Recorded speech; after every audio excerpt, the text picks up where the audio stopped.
Hello दोस्तों, welcome to job पक्की with Shubham. तो आज की इस वीडियो में आपको यूपीएसआई गाइडेंस बैच के बारे में बताऊंगा। इसके अलावा मैं आपको समझाऊंगा कि किस तरीके से कम टाइम में ज़्यादा स्कोर लेकर आना है। जब आप ये पूरी वीडियो एक बार देख लोगे तो आपके माइंड में क्लैरिटी आएगी, आपको समझ में आएगा कि मुझे क्या पढ़ना है, क्या नहीं पढ़ना और किस सब्जेक्ट को कितना टाइम देना है। तो एक बार मैं आपको शॉर्ट एनालिसिस के माध्यम से एक एक चीज़ क्लियर करूंगा, तो इसको बहुत ही ध्यान से समझना, ठीक है। 2x पे देख लेना, लेकिन स्किप मत करना।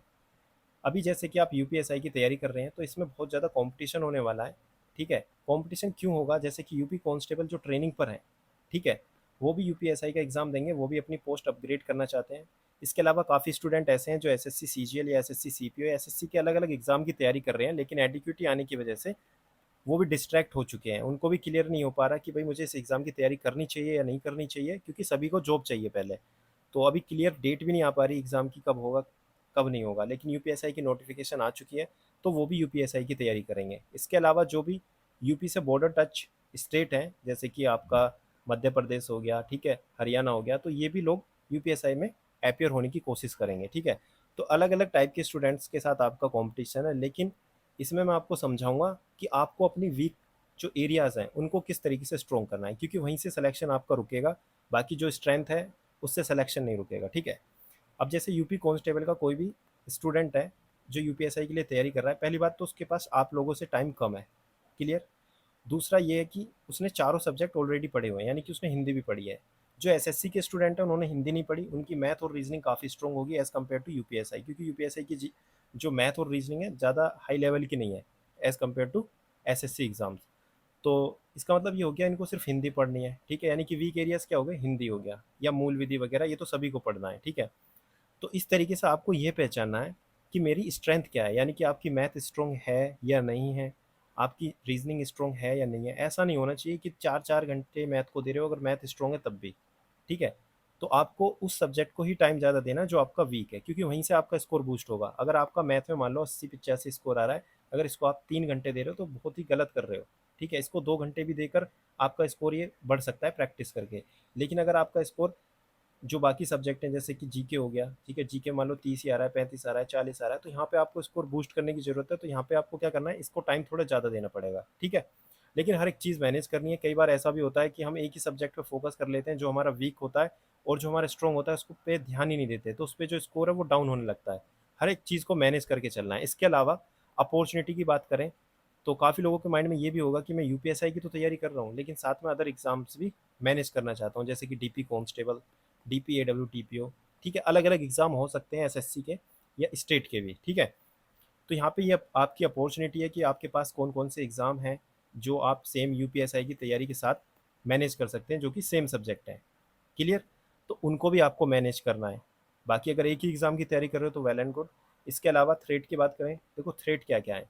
सबसे मेन दिक्कत यहाँ पे आएगी आपको, जो कि सोशल मीडिया और अदर डिस्ट्रैक्शन और लेंथी कोर्स। आपने ऐसे ऐसे कोर्स ले रखे हैं मैथ के कि चैप्टर ही कंप्लीट नहीं हो रहे, 4 महीने में भी सिर्फ सिलेबस ही कंप्लीट होगा, ठीक है। फिर रिवीजन कब करोगे, प्रैक्टिस कब करोगे? और ये मेरी बात ध्यान से समझ लेना, रिवीजन और प्रैक्टिस अगर नहीं करी ना, अगर सिलेबस 100% सब कुछ कंप्लीट कर लिया, तो सिलेक्शन बिल्कुल नहीं हो पाएगा, क्योंकि आपको प्रैक्टिस से ही पता चलेगा कौन सा क्वेश्चन कब छोड़ना है, कब क्या करना है, स्कोर बूस्ट कैसे करना है, प्रैक्टिस से समझ में आएगा सब कुछ, ठीक है। तो प्रैक्टिस जरूर करना, और रिवीजन से आपके माइंड में क्लैरिटी आएगी, जिससे आप स्कोर बूस्ट कर सकते हो। तो जिसका भी स्कोर 280-300 के बीच में अटका हुआ है, यहाँ पे सिर्फ एनालिसिस करके ही स्कोर बूस्ट किया जा सकता है। आपको लग रहा होगा कि मैं बार बार मेहनत कर रहा हूँ, मैं पढ़ रहा हूँ, पर स्कोर बूस्ट नहीं हो रहा, वो इस वजह से नहीं हो रहा कि एनालिसिस नहीं हो पा रहा, ठीक है। तो अभी मैं हर एक चीज़ क्लियर करूंगा, ध्यान से समझना। सबसे पहले मैं आपको गैप एनालिसिस समझा देता हूँ। देखो, आपको ये चेक करना है मेरे पास टाइम कितना है अभी, ठीक है। 3 महीने मान के चलो आपके पास टाइम है, ठीक है। तो आपको ये देखना है कि 3 महीने मुझे अपनी परफॉर्मेंस कितनी बढ़ानी है, यानी कि अभी आपका एक्चुअल स्कोर क्या है, ये आपको चेक करना है। मान लो आपका 220 है, और आप चाहते हैं कि भाई मेरी जो कैटेगरी है उसमें 280 पे सिलेक्शन हो जाएगा, ठीक है। या आपको लग रहा है नहीं मैं जनरल कैटेगरी से हूँ तो मुझे 330 स्कोर लाना ही पड़ेगा, तो इसका मतलब 110 का गैप हो गया। अब ये 110 नंबर आपको ये चेक करने हैं कि चारों जो सब्जेक्ट हैं किस किस में कितना स्कोर आ रहा है। एक में 70 आ रहा है, एक में 75 आ रहा है, एक में 80 आ रहा है, एक में 60 आ रहा है। तो आपको ये चेक करना है, अगर इसमें 60 आ रहा है तो इसमें कितना स्कोर बूस्ट कर सकता हूँ। आपको लग रहा है नहीं यार मैं इसमें बूस्ट ही नहीं कर सकता, मैं कितना ही पढ़ लेता हूँ नहीं बूस्ट हो पा रहा, लेकिन आपको लग रहा है मैं इसमें बूस्ट कर सकता हूँ, तो इसमें करना है। आपको लग रहा है इसमें कर सकते हो, इसमें करना है। कुल मिला के 110 नंबर बढ़ाने हैं। अब कहाँ कहाँ से कैसे कैसे बढ़ाने हैं ये आपको चेक करना है। आपका स्ट्रेंथ कौन सा है, ठीक है। आपको पता होनी चाहिए आपका सब्जेक्ट कौन सा मजबूत है, ठीक है। वहाँ पे तो नंबर कटने नहीं चाहिए, ठीक है। हर एक का अलग अलग सब्जेक्ट स्ट्रॉन्ग होगा, ऐसा नहीं है कि सभी के मैथ में 95 आएंगे तो अभी सिलेक्शन होगा, ऐसा कुछ नहीं है। आपको बस स्कोर अपना 330 प्लस लेके जाना है, जो भी आप पोटेंशियल अपना रखोगे, ठीक है। इतनी बात आ गई समझ में। अब जो आपको तैयारी करनी है, आपको सिलेबस कंप्लीट करने की तैयारी नहीं करनी कि आपने कोई कोर्स खरीद लिया, ठीक है, तो आप शुरू से पढ़ाई कर रहे हो, नहीं। आपके 220 ऑलरेडी आ रहे हैं, आप चाहते हैं 330 आए, या आपका 250 स्कोर आ रहा है, आप चाहते हैं 340 आए, जो भी आप चाहते हैं, ठीक है। उसके बीच का जो गैप है ये वाला, इसके लिए पढ़ाई करनी है, और इसी से आपका सिलेक्शन रुकेगा। और ये कैसे बढ़ेगा? वो तब बढ़ेगा जब आप इस गैप पे वर्क करोगे। आपको पता होगा कि मुझे कौन कौन से टॉपिक पढ़ने हैं, ठीक है। सबसे पहले तो आपको ये पता चलेगा भी हिंदी में 75 आ रहे हैं या मैथ में 70 आ रहे हैं, ठीक है, इसमें 60 आ रहे हैं जीके में, और रीजनिंग में मान लो 80 आ रहे हैं। तो आपको पता चला मुझे मान लो मैथ पढ़नी है, तो मैथ में पूरा सिलेबस नहीं पढ़ना, आपको ये देखना कि कौन कौन से क्वेश्चन नहीं हो पा रहे, कौन कौन से टॉपिक के। मान लो आपको लग रहा है कि भाई एस आई सी आई से क्वेश्चन नहीं हो पा रहे, तो भाई एस आई सी आई का टारगेट लेकर 4 दिन में कंप्लीट करना है, एस आई 4 दिन में सी आई कंप्लीट करना है। फिर आपको प्रैक्टिस करनी है, फिर चेक करना है कि हाँ भाई स्कोर इंप्रूव हो रहा है या नहीं हो रहा, ठीक है। आपको एनालाइज करना पड़ेगा कि मेरा कहाँ पे स्कोर डाउन जा रहा है, तभी आपका स्कोर बूस्ट होगा। यानी कुल मिला के ये कहना चाह रहा हूँ कि गैप पे फोकस करना है, बस सिलेबस कंप्लीट करने पे ध्यान दोगे शुरू से तो सिलेक्शन तो नहीं हो पाएगा। लेकिन ये जो मेहनत कर रहे हैं, ठीक है, जो ऑलरेडी स्मार्ट वर्क कर रहे हैं, उनका सिलेक्शन हो जाएगा। आपको लगेगा मैं मेहनत कर रहा हूँ लेकिन सिलेक्शन नहीं हो पाएगा, ठीक है।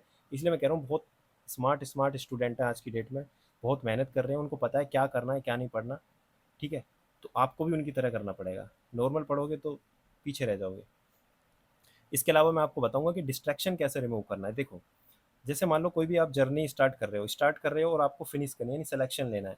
अगर आपके पास डिस्ट्रैक्शन है, वहाँ तक पहुँच तो जाओगे, लेकिन ये देखना है आपके पास टाइम है क्या, 1 साल बाद है क्या यूपीएसआई का। मान लो आपको पता है कि 4 महीने में मिनिमम यूपीएसआई का एग्जाम में क्लियर कर सकता हूँ, ठीक है। लेकिन कब? जब मेरे पास कोई भी डिस्ट्रैक्शन ना हो, क्लियर। लेकिन आपके पास अगर 10 महीने हैं, तो आप मान लो डिस्ट्रैक्शन के साथ भी इसको क्लियर कर दोगे, क्योंकि जब डिस्ट्रैक्शन होगा तो टाइम ज़्यादा लगेगा। लेकिन अभी आपके पास क्या है, टाइम कम है, सिर्फ 3 से 4 महीने है, ठीक है। तो आपको अपने डिस्ट्रैक्शन रिमूव करने पड़ेंगे, नहीं तो टाइम ज़्यादा लगेगा। ऐसा नहीं है कि वहाँ तक पहुँच नहीं पाओगे, लेकिन टाइम ज़्यादा लगेगा। तो डिस्ट्रैक्शन रिमूव कैसे करने हैं? डिस्ट्रैक्शन रिमूव नहीं हो सकते, उसको सिर्फ मिनिमाइज कर सकते हैं, यानी कि कम कर सकते हैं। ऐसा नहीं हो सकता कि आप सोचो कि आज से फ़ोन बंद, ठीक है, आज से बाहर जाना बंद। सब चीज़ करनी है, लेकिन लिमिट में करनी है, ठीक है। अब कैसे करनी है वो समझाता हूँ। सबसे पहले अवॉइड मल्टीटास्किंग। मल्टीटास्किंग का मतलब, जैसे मान लो आपने 2 घंटे का स्लॉट बनाया कि मैं मैथ पढ़ूंगा, ठीक है, या रीजनिंग पढ़ूंगा। कई बार क्या होता है, जो हमारा फेवरेट सब्जेक्ट नहीं होता, जैसे कि जीके, ठीक है, या कोई भी सब्जेक्ट, उसको हम लेकर तो बैठ जाते हैं पढ़ने, लेकिन बार बार फ़ोन में नोटिफिकेशन चेक करना या कभी अलग अलग काम करना, यानी मल्टीटास्क करना, जिसकी वजह से उसमें इंटरेस्ट तो आ ही नहीं रहा, और दूसरा हम अलग काम कर रहे हैं जिसमें इंटरेस्ट आ रहा है, उसकी वजह से हम डिस्ट्रैक्ट हो रहे हैं। तो आपको क्या करना है, जब कभी भी स्लॉट लेकर चलना है कि भाई मुझे यूपीएसआई के लिए जीके पढ़नी है, तो 2 घंटे का मैंने स्लॉट बनाया कि 9 से लेकर 11 तक मैं जीके पढ़ूंगा। तो उस 2 घंटे में अपना फ़ोन बंद रखना और सिर्फ जीके ही पढ़ना, ठीक है। पहली चीज़ तो ये, कुछ मत पढ़ो, लेकर बैठे रहोगे, 2-3 दिन में आदत हो जाएगी, ठीक है, अपने आप इंटरेस्ट बनने लगेगा, क्लियर। Take break. ब्रेक जरूर लेना है। काफ़ी लोग ऐसे हैं लेके बैठे रहते हैं 10-10 घंटे बुक, 11-11 घंटे बुक। जब उनसे पूछा जाता है कि कितना आउटपुट निकला, तो खुद उनको पता रहता है कि यार अगर देखा जाए तो ये काम जो मैं 10-12 घंटे लेकर बैठा हूँ किताब, वो 5-6 घंटे में भी हो सकता था, या 7-8 घंटे में भी हो सकता था, लेकिन मैं ऐसे ही बैठा रहता हूँ, सोचता रहता हूँ। कई बार बस 3 घंटे मैथ पढ़ रहा होता हूँ, उसमें से 1.5 घंटा मैथ पढ़ता हूँ, 1.5 घंटा सोच विचार में रहता है ना। तो ये चीज़ भी चेक करनी है। ब्रेक लो आराम से, चाहे 1 घंटे का ब्रेक लो, लेकिन 2 घंटे अगर पढ़ना है तो ढंग से पढ़ना है, ठीक है। इसके अलावा create distraction free work space का मतलब, जहाँ कहीं भी आप पढ़ाई कर रहे हो वहाँ पे डिस्ट्रैक्शन नहीं होना चाहिए। कि ऐसा नहीं कि तुम्हारे पास लोग भी हैं, वो तुमसे बात कर रहे हैं, ठीक है, आस पड़ोस के लोग आए, या घर में इस तरीके से माहौल है कि आप पढ़ ही नहीं पा रहे, ठीक है। यानी कि आप जो काम 2 घंटे में कर सकते हो, उसमें आप 4 घंटे कर रहे हो, क्योंकि आपके पास कहीं ना कहीं डिस्ट्रैक्शन है, ठीक है। इसके अलावा कोई आपके ऐसे दोस्त हैं जो आपको बीच बीच में डिस्ट्रैक्ट करते हैं, आस पड़ोस के लोग। तो ये हर एक चीज़ अलग अलग तरीके से हो सकती है। मैं आपको सिर्फ ये बता रहा हूँ, जो भी आपका डिस्ट्रैक्शन है उसको रिमूव नहीं करना, उसको मिनिमाइज करना है, कम से कम करना है, ठीक है। ऐसा नहीं किसी को नाराज कर दो, clear. Set boundaries. Set boundaries का मतलब है कि आपको लिमिट सेट करनी है। लिमिट सेट मतलब, 3 घंटे आपने मैथ पढ़ी, आपने सोचा कि आधे घंटे का मैं ब्रेक लूंगा, जिसमें कि यूट्यूब या इंस्टाग्राम या जो भी आप यूज़ करना चाहते हैं वो करेंगे। लेकिन वो आधे घंटे की जगह 1.5 घंटा हो गया, तो आपका क्या हो गया यहाँ पे, नुकसान हो गया कि आप जब जीके पढ़ने वाले थे उसका भी आप आधा घंटा खा गए, ठीक है। तो इस तरीके से आपका पूरा रूटीन बिगड़ जाएगा। जो आपने टारगेट सेट किया होगा कि आज मुझे ये पढ़ना है, वो नहीं कंप्लीट हो पाएगा। इस तरीके से आप डेली आधे-आधे घंटे पीछे, कभी 1 घंटे, तो आप पीछे हो जाओगे। तो ये चीज़ नहीं करनी, लिमिट सेट करनी है, उतना ही यूज़ करना है जितना आपके लिए काम काम का है मतलब, ठीक है। यूज़ प्रोडक्टिविटी टूल का मतलब, जैसे मान लो आपने 3 घंटे मैथ पढ़ी, आपने सोचा कि अगर मैं इंस्टाग्राम या फ़ोन ज़्यादा यूज़ करूँगा तो मुझे पढ़ने में फिर दोबारा मन नहीं लगेगा, मेरे माइंड में वही सब चीज़ें चलेंगी, यानी कि मैं थक ही जाऊँगा। मतलब 3 घंटे पढ़ के मैं थक चुका हूँ, फिर दोबारा फ़ोन चलाऊँगा, फिर मेरा दिमाग थकेगा, मुझे रेस्ट चाहिए। तो आपको वो चीज़ करनी है जिससे आप रीस्टार्ट करने में सक्सेसफुल हो, ठीक है। आपको ऐसा ना लगे कि यार मुझे फिर दोबारा पढ़ना है, मतलब माइंड थकना नहीं चाहिए, ठीक है। कुछ भी चीज़ कर सकते हैं जिससे आपको खुशी मिले और रीस्टार्ट करने में दिक्कत ना हो। जैसे कि आपको लग रहा है 1 घंटा मुझे सोना चाहिए तो सो सकते हो, आपको लग रहा है फैमिली से बात करनी है, जो भी कुछ अच्छा लगे वो करना है। अब आते हैं नेक्स्ट। देखो, अगर आपको कोई भी गाइडेंस बैच में इनरोल नहीं करना, तो आपके लिए 3 मंथ का स्टडी प्लान मैंने ऑलरेडी बना चुका हूँ। इस वीडियो को देख लेना, आपको सब कुछ समझ में आ जाएगा किस तरीके से सेल्फ स्टडी करनी है, ठीक है। एक एक चीज़ बहुत डिटेल में बताई है। इसके अलावा काफ़ी लोग ऐसे हैं जो अलग अलग एग्जाम की एक साथ तैयारी करना चाहते हैं, जैसे कि दिल्ली पुलिस के exam, AWTPO, HCM, constable, CPO और UPSI, इन सभी को किस तरीके से मैनेज करना है उसके ऊपर भी मैं वीडियो बना चुका, तो इसको भी देख लेना। दोनों की लिंक डिस्क्रिप्शन में मिल जाएगी। बाकी एक रियलिटी चेक देता हूँ आपको। रियलिटी चेक ये है कि जैसे कि 3 साल एज बढ़ा दी गई है, तो आपका कंपटीशन और भी लोगों के साथ है, यानी कि आपसे 3 साल जो जिनकी एज मतलब कि जो ऑलरेडी काफ़ी एग्ज़ाम एक्सपीरियंस कर चुके हैं, ठीक है। और दूसरा ये कि इन लोगों ने पिछला वाला UPSI भी दिया होगा, कोई मेडिकल में भी रहा होगा, कोई फिजिकल में रहा होगा, ठीक है। तो कुल मिला के ये बताना चाह रहा हूँ कि कंपटीशन काफ़ी लोगों के साथ है, तो अपने आप को कमज़ोर मत समझना और दूसरे इंसान को भी कमज़ोर मत समझना, ठीक है। ये मत समझना कि भाई इतने सारे लोग बैठे हैं, SSC वाले हैं, तो मैं नहीं कर पाऊँगा, ठीक है।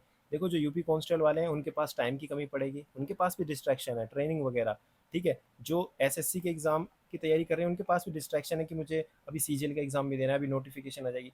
सबके पास डिस्ट्रैक्शन है, ठीक है। लेकिन सिलेक्शन उसी का होगा जो मेहनत करके अपना स्कोर बूस्ट कर पाएगा, ठीक है।